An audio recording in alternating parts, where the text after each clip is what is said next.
Hey everybody, I'm about to work on this Honda Pilot. It's a 2015. I'm going to tell you what's going on. I got a customer that said that as they were driving, it just kind of like started having issues with the dash lights and flickering and everything else, and they had to charge up the battery. This car is currently running. The RPMs is at almost 1,000. I'm hitting the pedal. You can see the needle move. These two lights are telling you that the battery is having an issue. So if you go over to the motor and you take your voltmeter or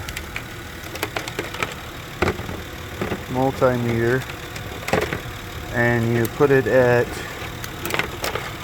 DC and you take your probes and you put the ground on the ground side and the positive on the positive side, you will see, I'll show you what I'm doing. There's that one, and then that one, and if you look, it's not charging.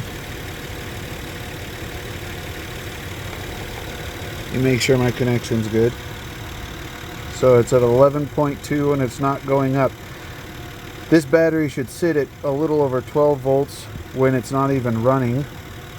And while the car is running, this number should say 14 or 14.2, anything above 14 but below 15 volts means it's charging. So my alternator is no good. I'm going to have to replace it. So to do that,